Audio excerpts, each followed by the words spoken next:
tadpole slime.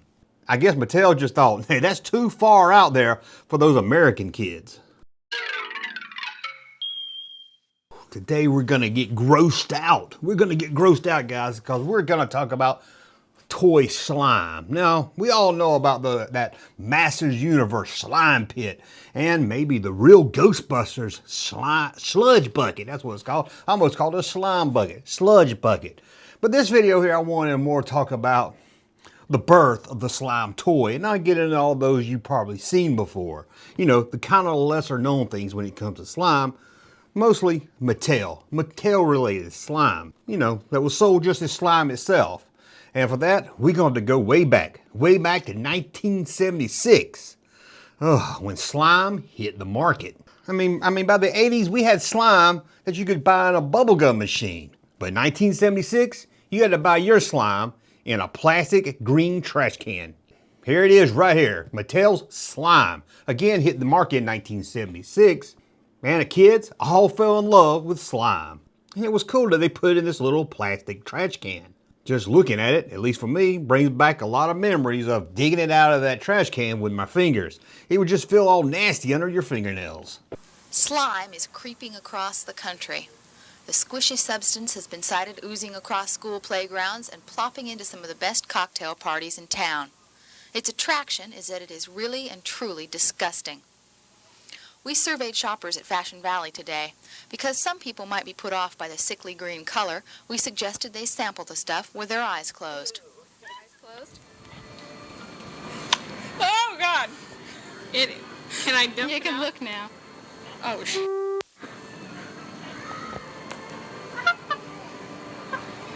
What is that? But it's not much better with your eyes wide open. What happened?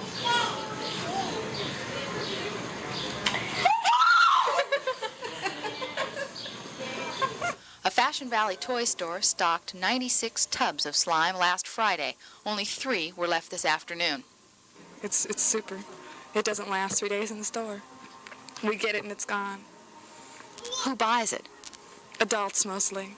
And it's probably a better toy for grown-ups after all.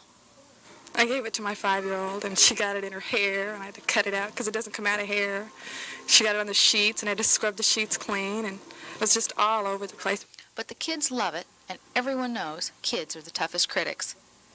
Stop. Yuck. Gooey. Slimy. I just it go over me.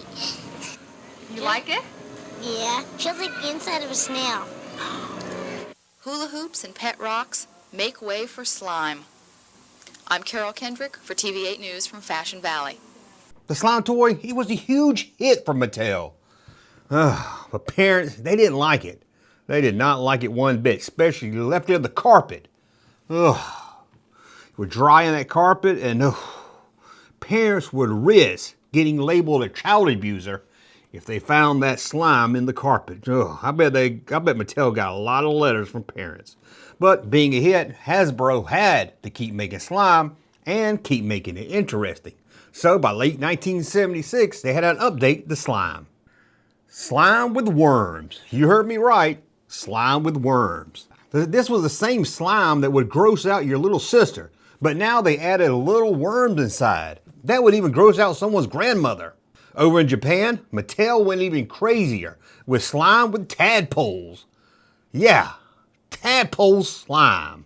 I guess Mattel just thought, hey, that's too far out there for those American kids. Well, slime was a hit. 1976, the year of the slime. 1977, slime was still a big hit. So what did Mattel do? The next best thing than re-releasing some kind of slime with something inside of it. They released the slime board game. Now this is the 70s, so it makes sense. If this came out in the 90s was a big hit, you would have Slime the video game, Slime on Game Boy. But those are the 70s, so once you have a hit toy, you make it into a board game. And here's a look at Mattel's Slime the board game. This box alone may go down in history as having the most excited kids on it. I mean, look at them. They're really selling the crazy experience of this game. Calm down, kids. It can't be that fun. So how did you win this game? The first player to reach the monster's weakness and blow it up without getting slimed would win the game. I know you're saying that sounds easy, but it's not as easy as it sounds. First, you had to reach the armory. That wasn't an easy task. And then pick up a landmine. After that, race to the monster, trigger the blast spin, and if you do all that first, you win the game. This is a slime monster. The slime runs out of his mouth. This is the slime monster game, where you slime the other players with the monster. Oh, it's my turn. And sometimes I gotcha. they slime you. The winner Look out, gets the monster. I won. The loser has to clean up. Oh, yuck. The slime monster game comes complete with slime compound, new from Mattel. After that, the whole slime craze, it seemed to kind of die down or dry up after 1977. Dried up. Get it? It dried up. Well, slime wasn't completely dead. As we talked about before, slime would show up in some of your favorite toy lines. Ghostbusters, Masters of the Universe. I think Ninja Turtles probably did some slime stuff. Slime was still around. You could even buy it in bubblegum machines. And it wasn't just Mattel now playing with slime. Nope, in 1981 we got Ooze It. A smaller independent company would try to make slime a hit with kids again with the Ooze It Slime Monster. Place the slime inside of this green monster, give him a squeeze, and see the ooze out of the many holes all over his body. Ooh, that looks creepy and fun. Ugh, that's creepy. I've seen a lot of creepy green aliens, but that's one of the creepiest ones I've ever seen.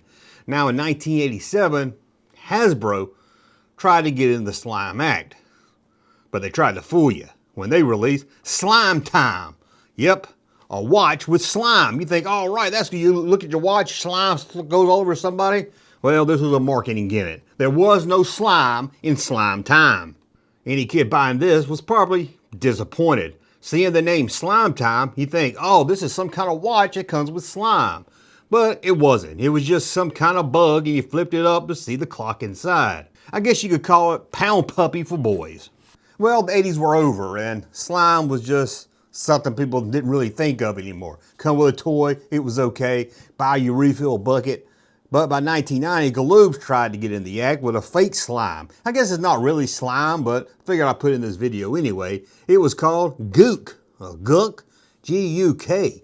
It was just, on the box it looked like slime. You get it wet and it was real runny, but then you could put it in your hand, it was a solid state. You could shape into things and watch it drip. In short, you were playing with mud, green mud. You know, it's for those uppity, preppy kids that lived up the street. They didn't want to go outside and get their hands dirty, like those poor little kids down the street. So they got to play with that in their fancy living room, or dining room, wherever they play with it. Hell, who knows? They may even had a sunroom. I'm still trying to figure out what that is. Well, that's a look at some of the slime toys. Again, we've all seen the slime pits and the play along slime stuff.